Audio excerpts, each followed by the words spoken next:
Hello, Subhash. Okay, yes, I got your mail. आपका mail मिला था, मुझे फॉरवर्ड किया था। आपने एप्लीकेशन दिया था कि आपकी बेटी को फीवर है, आप घर जल्दी जाना चाहते हैं आज। यस यस यस, उसका निकलने के लिए सोच रहा हूँ। मैं अभी ऑफिस में ही हूँ। मोस्ट प्रॉब्ली 1 घंटे में मैं निकल। You can't Subhash, you can't. आप नहीं निकल सकते हैं 1 घंटे में। क्यों? क्योंकि ये कंपनी है सुभाष, यहाँ पे जॉब कर रहे हैं आप। मैं आपको याद दिलाना चाह रहा हूँ। क्या दिलाना चाह रहे हैं बताइए? आपको ये याद दिलाना चाह रहा हूँ कि आप नहीं जा सकते हैं। मैंने तो एप्लीकेशन दे दी। एप्लीकेशन देने से कुछ नहीं होता, नहीं जा सकते। मैं अगर अजीब बात नहीं कर रहा हूँ। I just wanted to inform you. I just wanted to inform you that you cannot. नहीं, मेरी बात सुनिए। हाँ, मैं जो कमा रहा हूँ किसके लिए कमा रहा हूँ मैं? अजीब आदमी है आप। मैं एक तो आपको मेल डाला है, मैं चाहता था ऐसे चले जाता। मेरी बेटी बीमार है, आप कह रहे हैं, आप मुझे उसके लिए फोन कर रहे हैं कि आप नहीं जा सकते, आप नहीं जा सकते। और कौन होगा ऐसा जो कि अपनी बेटी का फोन करना चाहे? बताइए आप। बेटी का क्या सुन के ना जाए? अरे बेटी की तबीयत खराब है यार। होते हैं ऐसे बहुत सारे लोग। तो कौन है वो लोग? फौजी हैं मिस्टर सुभाष, हमारे जवान हैं। Subhash, I am sorry. अब ये आप पे डिपेंड करता है, आप चाहें तो फोन काट दीजिए, क्योंकि मैं रेडियो मिर्ची से नवेद बोल रहा हूँ, आपके एचआर से नहीं। और आप चाहें तो थोड़ी सी बात मेरी सुन लीजिए, क्योंकि मुझे लगता है कि ऐसे समझाने में लोगों के शायद समझ में आ जाए। और आप अभी चले जाइएगा आधे घंटे में। लेकिन सुभाष, कितनी आराम से आपने एप्लीकेशन दे दी, आपको छुट्टी भी मिल जाएगी और आप चले भी जाएंगे। ये जो हमारे फौजी हैं ना, जो सरहद पे हमारी हिफाजत कर रहे हैं, 6-6 महीने हो जाते हैं इनको अपनी बेटियों की शक्ल देखते हुए। 1-1 साल गुजर जाता है इनको मां से चिपटे हुए।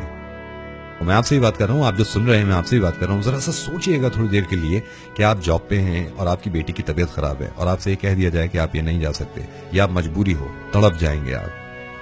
इनको खूब अंदाजा रहता है कि हमारे घर में परेशानियां हैं, हमें याद किया जा रहा है, हमारी जरूरत है। ये सारी परेशानियां घर की छोड़ के, सारी जरूरतें घर की छोड़ के, ये सिर्फ हमारी हिफाजत के लिए खड़े रहते हैं।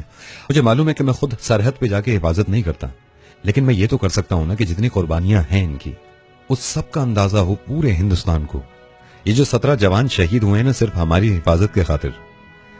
सिपाही विश्वजीत गरोही शायद 6 महीने से अपनी बीवी बच्चों से नहीं मिले थे। लांस नायक आर.के. यादव शायद एक अरसा हो गया था अपने बच्चों की आवाज सुने हुए। सूबेदार करनेल सिंह शायद अपने माँ बाप की आवाज सुने हुए इन्हें 5-5 महीने हो जाते होंगे। इसके बावजूद इन्होंने ये नहीं कहा कि मुझे छुट्टी चाहिए, मैं घर जाना चाहता हूं।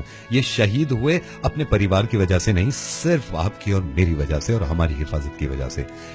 सुभाष से बात करना, एचआर से बन के बोलना, ये सिर्फ मेरा मकसद ये था कि हमें अंदाजा हो कि कितनी बड़ी कुर्बानी देते हैं हमारे सिपाही हमारे लिए। अगर आप कहीं भी नौकरी करते हैं और उसका पैसा आपको मिलता है तो इंडियन करेंसी मिलती है। इंडियन करेंसी इसलिए इस मुल्क में चलती है क्योंकि ये हैं वहां पे खड़े हुए और हिंदुस्तान को सुरक्षित और महफूज रखना चाहते हैं।